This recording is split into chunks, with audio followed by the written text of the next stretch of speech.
So big oil companies who are currently using inflation as an excuse to increase their costs while at the same time reporting massive profits in the billions.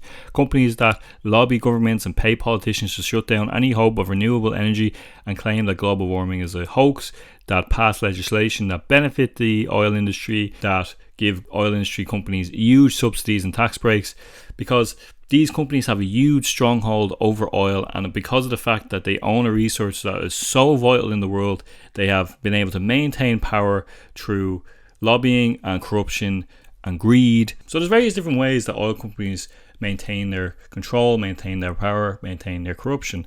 One very common way, just like in other industries, is lobbying. And oil companies engage in lobbying activities to influence government policies and regulations. They invest in advocacy campaigns, contribute to political campaigns, hire lobbyists to shape legislation and regulations in their favour. Lobbying can involve efforts to maintain subsidies, favourable tax breaks, or relax environmental policies.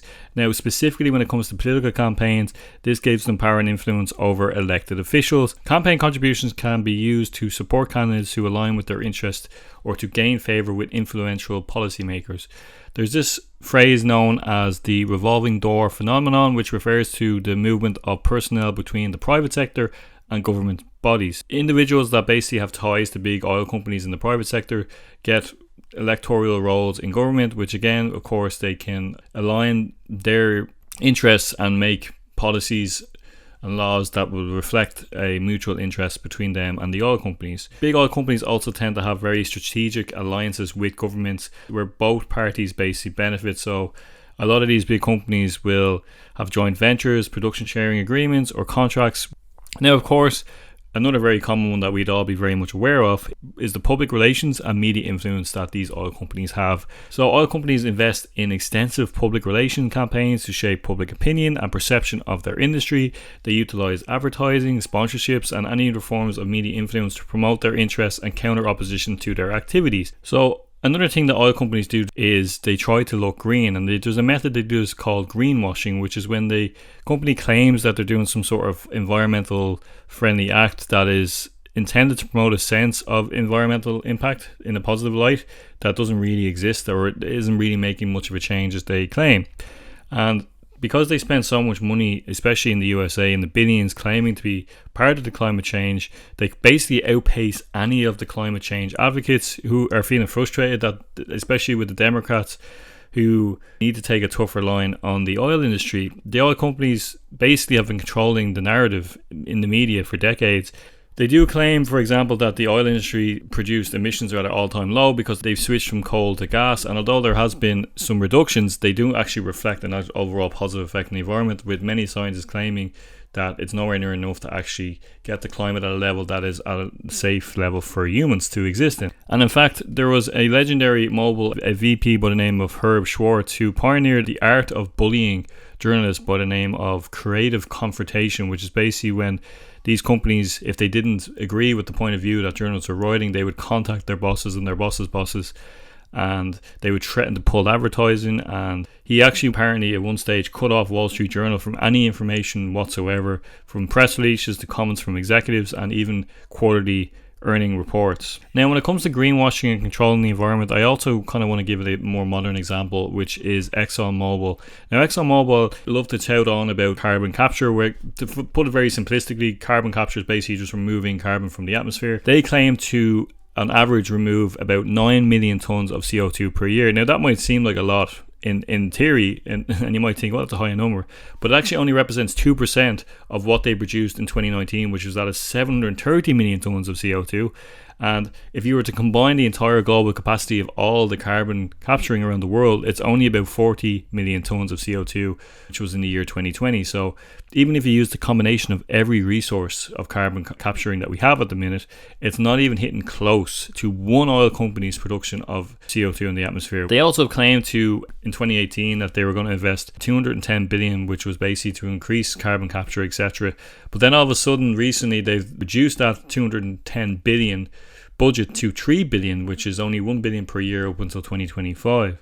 And they've actually invested 14.4 billion in exploration expenditure in gas and fuel. So it's clear, that although they claim to be helping the environment and they're claiming to invest 3 billion or whatever amount of money, they're not really actually doing a whole lot, and it's all just fluff because all these numbers seem quite high.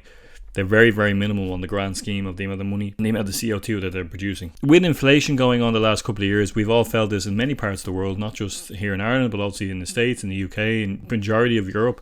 A lot of these oil companies have been claiming that they need to increase the cost because of the fact that Putin wasn't supplying oil to certain parts of Europe because of the war with Ukraine currently going on. But at the same time, they basically made profits of 55.7 billion in 2022, which was an increase of 32.7 billion from the year before. So how is it that they're able to say on one hand that they need to increase costs because of inflation, but at the same time they have an increased profit of 32.7 billion? Like, that is insanity.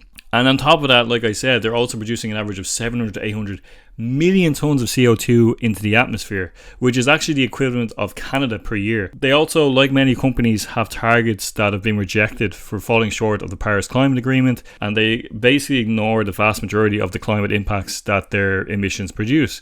Climate Action 100 Plus Net Zero Company benchmark found that ExxonMobil meets none of the benchmark targets criteria, that they don't actually have any ambition to reach net zero or have any sort of long-term goals to get there. Although they claim that they support the Paris Agreement, the vast majority of its operations are still focused on fossil fuels. Now, to be honest, I'm not really surprised by any of this. Profits is their game, money is their religion. They seem to be fully aware of the effects of the fossil fuel production, but it's simply just way too lucrative, and they have so much power and control over media that they can twist and turn the narrative. And because they have control over the politicians as well, a lot of the time, it's like a cliche in a Hollywood movie. Exxon have been subpoenaed when they purposely did not turn over documents that were needed by the committee to investigate allegations that the oil industry concealed evidence of the dangers of global warming. It was proven in a peer-reviewed journal that basically this Texas-based company Exxon knew in the 1970s and 80s the global warming effects that their fossil fuel production was having on the world, but they chose to ignore it. And they knew a lot of the time before a lot of the world scientists knew about it because they, of course, wanted to make their profits. Now, obviously, it's easy for me to sit here and go on about how corrupt these oil companies are and how much money they're making and how horrible it is. But I think it's also important to note as well, this is a very complex issue. I think it's good to give some context as to why these industries are all so fucking profitable. I mean, the world, like I said, is totally reliant on fossil fuels. We use fossil fuels for so much, it's provided us with so much over the years, and it's had some huge benefits for us. So it's easy, obviously, of course, to fixate on the negatives, but we should talk about why fossil fuel is one of the best sources we use currently, even more so than any renewable source that we're working on at the minute. So fossil fuels have a very high energy density, meaning that they contain a significant amount of energy per unit of volume or mass. This makes them a very efficient for energy production, for transportation and for storage. They also have played a role in powering industries, transportation systems, obviously electricity generation, and it's a reliable, consistent source of energy. Obviously, because we've developed all these different pipelines, refineries and power plants, we have the infrastructure to basically produce energy at a large scale efficiently and spread it outwards throughout the world. And economically, you can also talk about the amount of aid it's given to national and global economies, because without fossil fuels, we wouldn't have all these industries, and there's a huge volume of jobs out there that depend on fossil fuels to exist, pretty much everything. And that's not just including the jobs that we need in terms of me sitting here, say, using energy right now to talk to you guys, but also for maintaining the power, for finding the distribution and the maintenance, and also generating revenue for countries and governments that have huge, highly dense areas in their countries of energy. If you look at Saudi Arabia, they have huge oil refineries, and is there anyone in Saudi Arabia in power that's not worth billions at this point? The amount of money that is produced because of fuel is beyond ridiculous, and it's also versatile, it's consistent. But of course, there is a lot of downsides to using fossil fuels, which I think are important to talk about as well. Now, obviously, the big thing is climate change, and fossil fuel combustion is a major contributor when it comes to greenhouse gas emissions. Obviously, of course, when we're talking about CO2, these emissions basically trap heat in the atmosphere, which leads to global warming and climate change. And the burning of oil, coal, natural gas releases a huge amount of CO2, which obviously increases the temperature of the world, which is causing sea levels to rise, having weather events. Obviously, air pollution is a huge issue, which people are dying from every year. Because the burning of fossil fuels releases a lot of pollutants such as sulfur dioxide and nitrogen oxide. These pollutants have obviously an effect on air quality and human health, which leads to a lot of respiratory diseases, cardiovascular diseases, and more people dying, basically. And we should also talk about the environmental degradation of it all, like, because fossil fuel extraction and production basically destroys a lot of the environment. Like, coal mining leads obviously to land subsidence, habitat destruction, and water pollution. Oil spills during exploitation, transportation, or accidents have devastating effects on the ecosystems. Like, we've had oil spillages in the ocean, many oceans over the years, and it's destroyed a lot of wildlife, and a lot of animals and species have died as a result of this. Of course, another very common issue with fossil fuels is it's not infinite. Like, we will run out at some stage. Important to remember as well, like, fossil fuels took millions of years to form.